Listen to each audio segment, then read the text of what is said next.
randomly pulled from a hat on when I have to piss. Is it like is it like the draft or something? Yeah, so it's like our company and like a few other companies are in a pool from the insurance company, and we randomly get pulled. That's pretty crazy.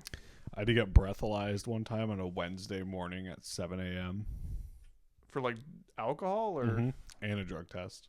I mean, I feel like alcohol would be the only one I would like be more concerned about. Oh, absolutely. Interesting. Okay. All right. We are now this is I don't know what we're going to name this podcast, but this is the Suck my dick and lick my butthole. Touch my dick. Touch my dick sack. just with your other dick. Cradle my sack. The way I like it. But this is Michael Zaccani. This is Are we even recording? yeah, we're recording. I've been recording. Oh, okay. All right. This is Michael Zaccani. This is Riley Mitchke. We're talking about music, and we wanted to debate the new Tame Impala album. I just want to start this off by saying I'm pretty drunk right now. So am I. I'm like 6.5 out of 10. Well, I'm about to have another 7%er, so Cheers. we'll be drinking Have crazy our tonight. Brewery Becker glasses here. Yeah, shout out to Brewery Becker. Always good for good time. We just sound like really douchey. yeah. Join our club of Brewery Becker glasses. We're fucking better than you. And how's it going? Yeah. All right. Well, so let's begin this with Tame Impala released a new album. It's called Loser. And that pretty much sums it up. And it pretty much sums it up. But Riley's had a lot of mixed emotions about this. I actually really like it a lot. I don't mind the direction he's going into. He's going into more of a kind of like an EDM, but like club music vibe. Very rave inspired by Australian rave culture, which I'm not super familiar with, but it does ring very similar to a lot of things that I like. Maybe like early 2000s, kind of French EDM. You know, you could throw up a little Daft Punk influence in there. I'm definitely throwing up a little bit. But you know, it's definitely a departure from his rock roots, his psych rock roots, and Riley, who is a purist himself, is super into talking about how shitty this album is. So I'm going to I'll let start you this start. off by saying, like, this is terrible for me because I am immediately going to be the bad guy, and everyone already hates me. But do I think the album is bad? No. Do I like where it's going and the direction he's headed? No. It's a good, like, is it a good album? Yeah. I just don't. I am personally, as a longtime fan, not that into it. I think, I mean, it makes sense based on who he's been working with. You know, it's obviously just one guy who he's been working with, the band or whatever, who he's been working with, just himself, Kevin Parker, the Kevin Parker guys. Like he's been putting out tracks the last few years. You know, those are just like, I don't get anything from them. They're not like I don't come back to them. I'm like, oh, I listened to them. I'm like, oh, this is cool. I never listen to them again. I'm like, it doesn't move me in any way. As like, I've probably listened to like some of the earlier albums at this point. I would probably say thousands of times, and it's something. They're like some of my favorites ever, and just this new album is not. It doesn't even, like, I've listened to it probably like 5 times, and I have to force myself each time to be like, I'm gonna try this again. Maybe I'm gonna understand something new here, and it's just not what I wanted, which I don't really care because it's like, and no one really cares because like who cares what I want from it. But it's I know I'm not alone, but I know that a lot of people like it, and that's just where I stand. Well, it's interesting because you started out a pretty early fan of Tame Impala. I mean, like you're really a fan of the first EP, obviously. Great. What's their first album? Inner Speaker, Lonerism. You even really liked Currents, and did you like yes. Slow Rush? I did like Slow Rush. I think that was like as good as the previous ones. Not really, but I come back to that one and I like that one a lot. I mean, obviously, like one of my favorite artists. I love, like all of the earlier stuff. I even love some of the newer stuff, and it's just, I don't know, there's something about the new album that just doesn't really do it for me. So let's kind of explain this new album a little bit. So this is kind of Kevin's progression to using more synths on anything. He's basically started off, which he's been doing for 10 years now. True, he's been but getting more and more into it. Yeah, and he started off, basically what he did was, it's like early on when he was making Inner Speaker, when he was making Lonerism, he was very open about like, didn't have access to any synths, so he wanted to make guitars sound like synths. Mm-hmm. So a lot of effects heavy, but you can still tell they're guitars. To a point. I mean, I even found out like later on that a lot of the synth sounds in Inner Speaker are actually just like pitch shifted and distorted guitars, which at the time I was like, oh, that's even cooler. Like you can make those sounds with a guitar. But like Lonerism, we saw more synth, and then like Currents, we saw more synth. Slow Rush, I almost think didn't have like any more synth in a way. Well, no, in general, there's a lot of poppier songs, but I didn't.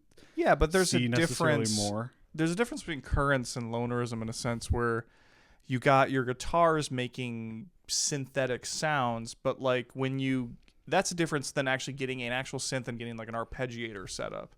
And you have this very specific like like that compared to like someone maybe bending a note and then making it sounding so synthetic and like effects heavy that you're like, oh, that doesn't sound like a guitar, but in a sense it does feel like a guitar a little bit in the way that he's and using it. And that's, I still connected with that a lot. And the new album, like, I don't know, like my taste of music, you can pretty much boil it down to the fact of like, with some exceptions, like if it has a guitar in it, like I'm kind of into it.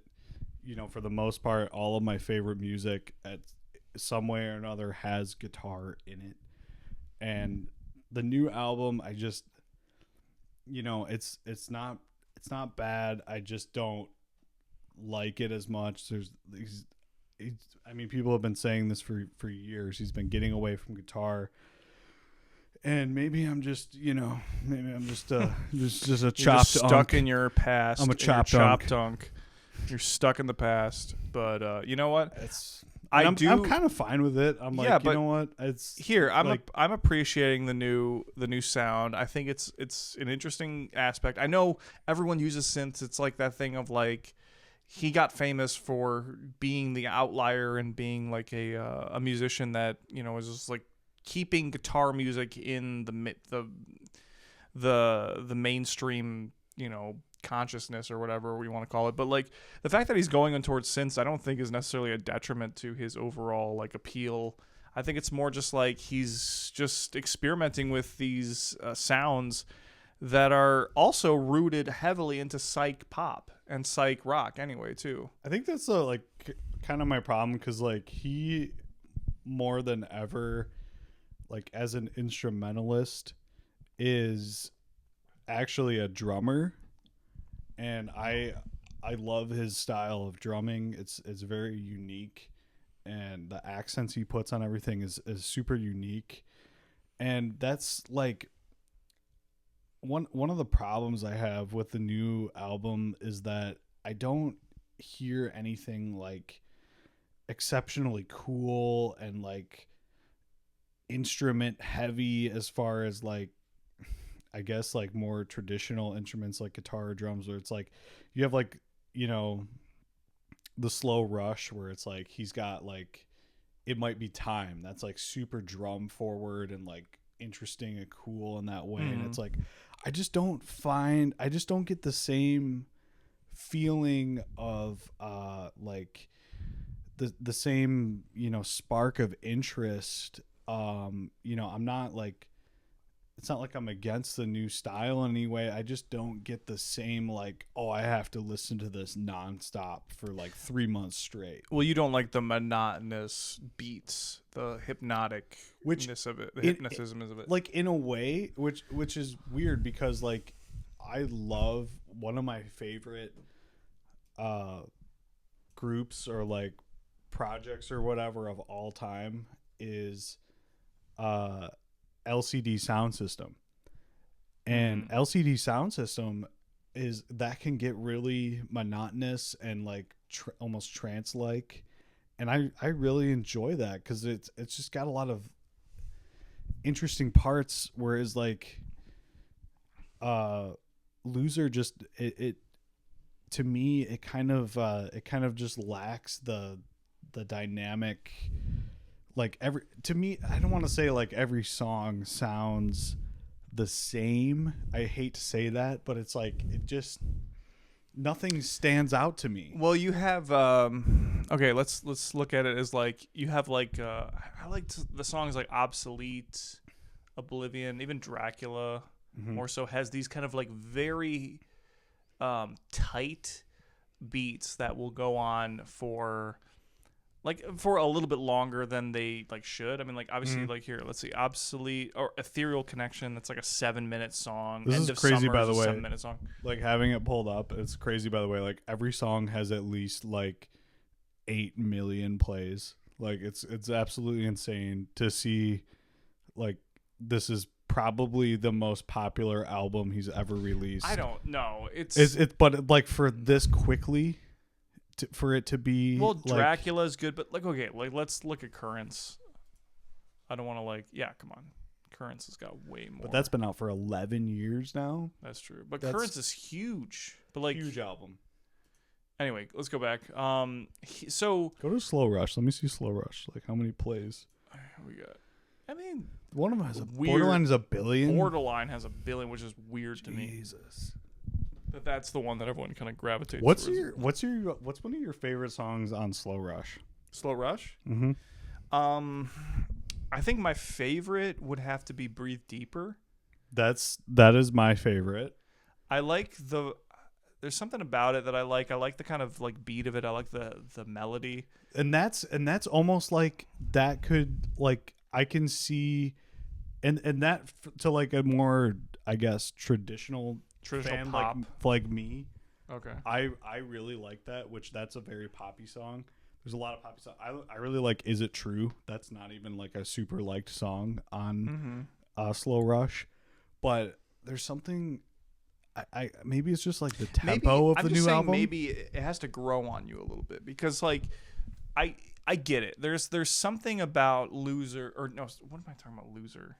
The album's called Deadbeat. Deadbeat. The obviously the single that he put out was called Loser. I don't know why I kept thinking of that, but I'm gonna be like flamed for that. But anyway, Deadbeat. I said the same thing. I don't know. It's forgettable. It's a forgettable album. But, you heard it from the fan himself. No, I don't mind it. It's just like it is kind of more though. More focused on like hypnotic beats, more repetitive beats that are supposed to be in a rave culture. Like, okay, let's say you're at a rave, you're on like some drugs or whatever, and you're just like you're sitting in a pit and you're listening to this music, and it's in a club, and it's just like it's going on. It's like the but for 11 hours straight. It's just there's something about it though that has to fit in with like it's something about that fits in with culture where it's like that to me is like commendable in an artistic form. And I think that like just him doing that or replicating that is not that terrible. That's all I really care about. I can see that. Like you could compare Deadbeat in a way, in a lot of ways, to Inner Speaker, because Inner Speaker to like somebody that's maybe Inner Speaker I actually don't like as much as Deadbeat. Well, just to somebody that's like maybe like a brand new fan that like maybe they've just been exposed to like Deadbeat and they want to like explore more, go back to like Inner Speaker or something like that. It's like I could draw a lot of similarities to like Inner Speaker in the sense that like it doesn't seem like a super dynamic album in a lot of the ways. Like a lot of the songs are very connected just sonically, like in the way that they sound and the way that they're composed and repetitiveness. I'm not saying like I love repetitiveness. I mean I drive all day long and that's cool to me. Like it just keeps you going, but it's just a little bit lacking in the energy maybe I was wanting or looking forward to. I'm not against like guitar, like having no guitar. Like I like guitar, but I want maybe a little more like I don't want to say it's like it's like you can think of it as, yes, you're losing some energy because you're replacing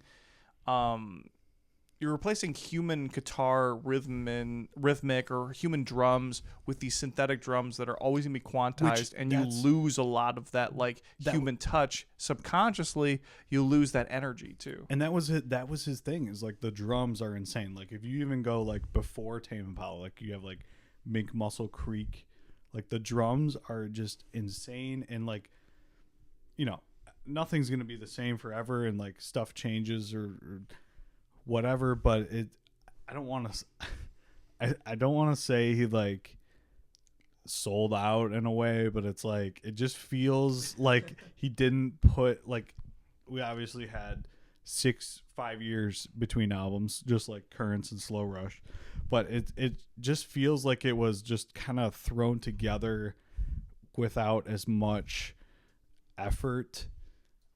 And I hate saying that, but it just I feel like it could have been a little more special to me. Every other album feels just a little bit more special in a way that like you said, maybe it's just got to grow on me, but it just doesn't feel as special or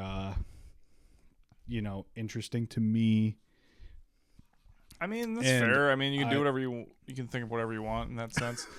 It's a free country. I just don't hate it. You have freedom of speech. Dracula's fine. It's like I don't mind his poppy kind of like his poppy things to it. Like I think he's just like he's doing a lot of like production work with Thundercat. He was doing with I don't know. Just like I've been seeing him in a lot of like pop senses a lot lately. So it's like I think he wants to kind of take his side of that or do a play on that. It's almost like he's just like he's made a huge name for himself, and he's just like I just hate saying it. It was like I'm just gonna put out another one, and it's like it's not. Okay, well, you give me the same. I know, fire. But all right. I want to talk about too that like did you watch his Tiny Desk concert? Actually, no. You should watch it. I should. Because funny enough that you always keep talking about his guitars losing like impact, and but he plays a lot in that. But then in the Tiny Desk concert, I think he knew that guys like you would be doing that because in the Tiny Desk concert, he just has acoustic guitars. Yeah. And it's like a mariachi band kind of thing. I've seen like clips of it, and it's like it's good. Yeah, it's like where's that in the album? Well, well, that was the thing. It's like he doesn't. Okay, this is the problem, and this is the problem with like anyone who says like, "Oh, my artist, he's not doing the same thing he's been doing ever since they started." It's like Yeah, but like you will appreciate it. Of course, people evolve. Yeah. Yeah, but you will appreciate it looking back because he did something different. But look at like Mac DeMarco. Look at this guy. Mac DeMarco is this dying guy slowly. This guy, he's been dying for a long time, but he put out. I love Mac. By the way. Just banger after banger after banger. He put out Nightclub, 2, Salad Days, another one. What's the one in 2017? This Old Dog.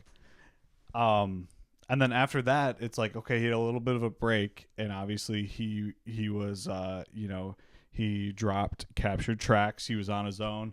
He comes out with Here Comes the Cowboy. It's a big moment for Riley.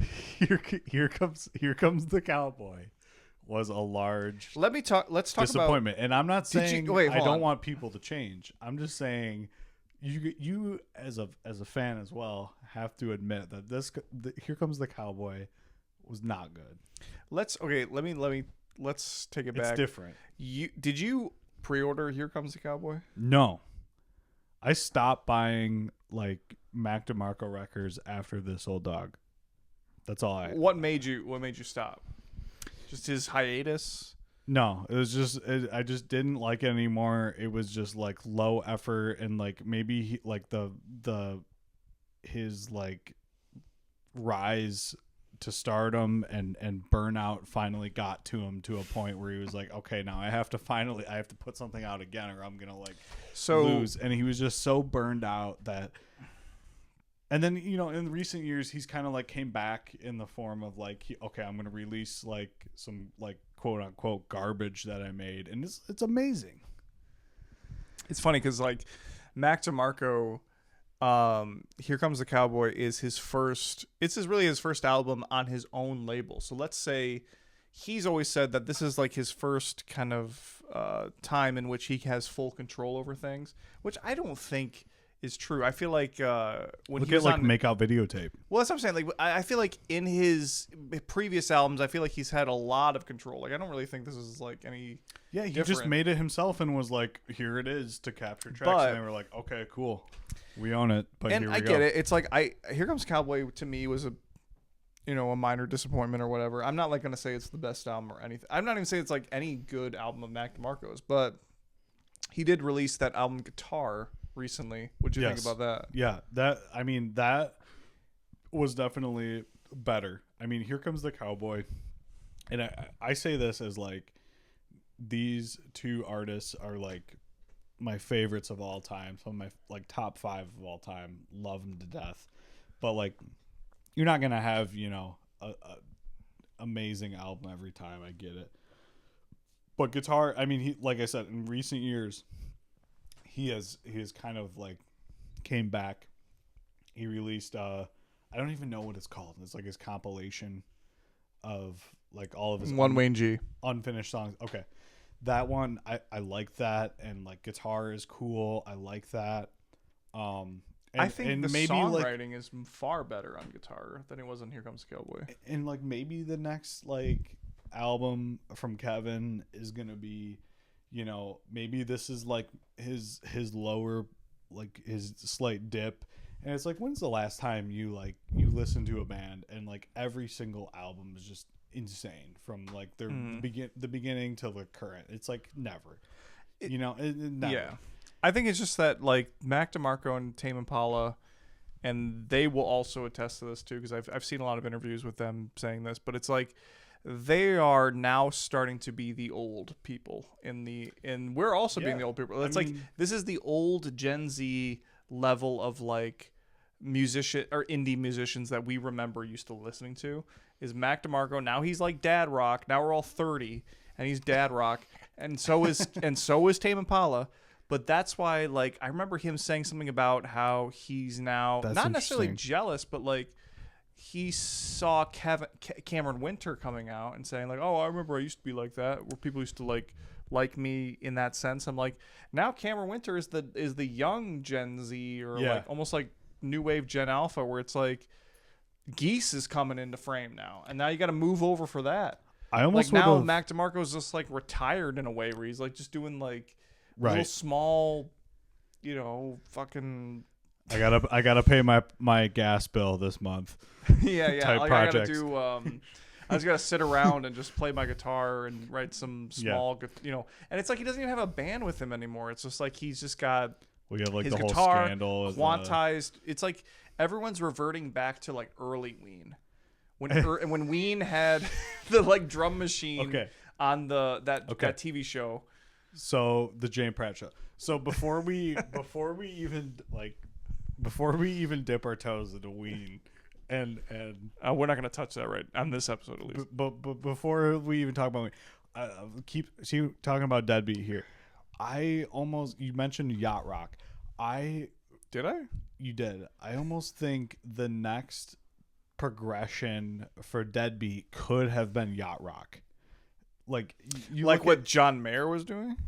Kind of. You look at you look at Currents like Lonerism, the rise of pop.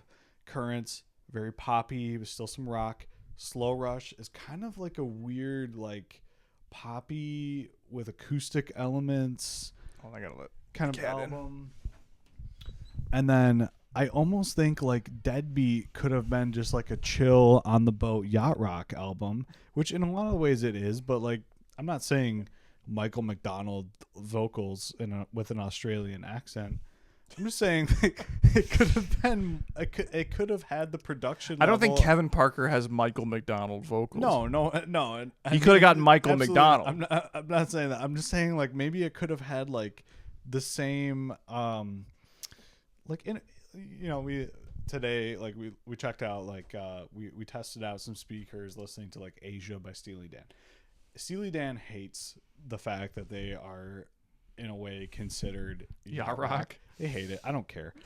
They're yacht rock. But like in a way, I feel like Deadbeat could have went in a direction like that where it's like it's just more to me that would have probably made a little more sense like 10 years ago, but because he's been working with so many pop artists recently, I can see why Deadbeat is the way it is, but like man, that would have been really cool to have like a yacht rock Tame Impala album. That would have been like the next Asia. I mean, in my mind, there's always room for it, I guess. I mean, the thing about that is that like Tame Impala is always going to be that artist that kind of revitalized traditional instruments for sure.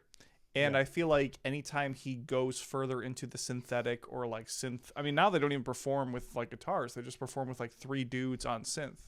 Right. And I feel like that is always going to be like a kick to the gut for a lot of like fans who really appreciated what he was bringing back to music. And that's fine because like the people like me are not the people that made them popular.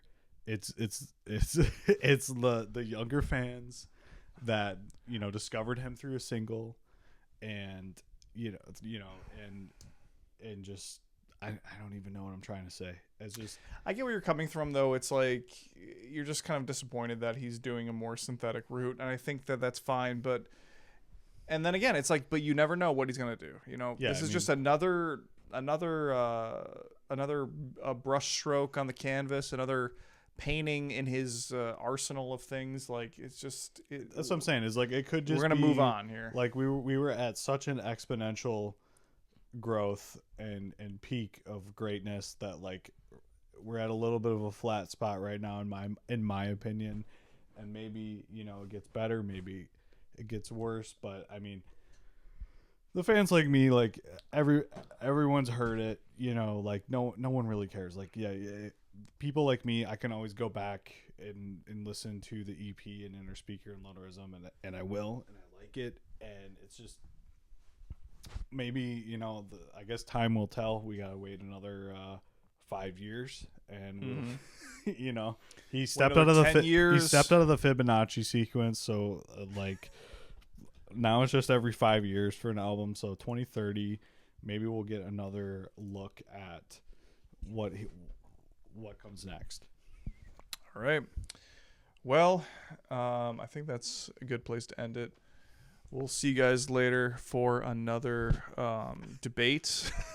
Not necessarily a debate, but just like I just want to see where Riley's at with his music taste in these things. My chopped unk status. Your chopped unk status. All right. We'll see you guys later. Thank you.